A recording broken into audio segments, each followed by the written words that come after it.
Police ಇಲಾಖೆಯ ಬಲವರ್ಧನೆಗೆ ಪ್ರಿಯಾಂಕ್ ಖರ್ಗೆ ಮಹತ್ವದ ಹೆಜ್ಜೆ. 27.15 ಕೋಟಿ ವೆಚ್ಚದಲ್ಲಿ 32 ಅತ್ಯಾಧುನಿಕ ಮೊಬೈಲ್ ಫೋರೆನ್ಸಿಕ್ ವ್ಯಾನ್ಗಳು ಹಾಗೂ 75 ಬೊಲೆರೋ ವಾಹನಗಳ ಲೋಕಾರ್ಪಣೆ. ಕಾನೂನು ಸುವ್ಯವಸ್ಥೆ ಕಾಪಾಡುವುದರಲ್ಲಿ ದೇಶದಲ್ಲೇ ಅತ್ಯುತ್ತಮ ಹೆಸರನ್ನು ಪಡೆದಿರುವ ಕರ್ನಾಟಕ ಪೊಲೀಸ್ ಮೊಬೈಲ್ ಫೋರೆನ್ಸಿಕ್ ವ್ಯಾನ್ಗಳಲ್ಲಿ ಅತ್ಯಾಧುನಿಕ ವೈಜ್ಞಾನಿಕ ಪರೀಕ್ಷೆ ಸೌಲಭ್ಯ, ಡಿಜಿಟಲ್ ಟ್ರಯಲ್ಸ್ ಮತ್ತು ಅಪರಾಧ ಸ್ಥಳ ಪರಿಶೀಲನಾ ಸೌಲಭ್ಯ. ಅಪರಾಧ ಸ್ಥಳದಲ್ಲೇ ಸಾಕ್ಷ್ಯಗಳನ್ನು ಗುರುತಿಸುವುದು, ದಾಖಲಿಸುವುದು, ಸಂಗ್ರಹಿಸುವುದು ಮತ್ತು ಸಂರಕ್ಷಿಸುವುದು. ಕಾನೂನು ಸುವ್ಯವಸ್ಥೆ ಬಲಪಡಿಸಲು ನೇಮಕಾತಿ ಪರ್ವ. 3991 ಸಿವಿಲ್ ಪೊಲೀಸ್ ಕಾನ್ಸ್ಟೇಬಲ್ ಹುದ್ದೆಗಳ ಭರ್ತಿ.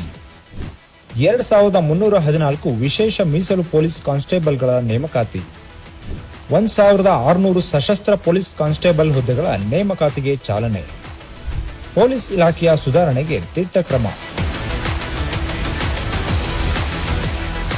ಯಾವುದೇ ಇಲಾಖೆಯ ಜವಾಬ್ದಾರಿ ವಹಿಸಿಕೊಂಡರೂ ಸಮರ್ಥವಾಗಿ ಮುನ್ನಡೆಸುವ ನಾಯಕ ನಮ್ಮ ಪ್ರಿಯಾಂಕ್ ಖರ್ಗೆ.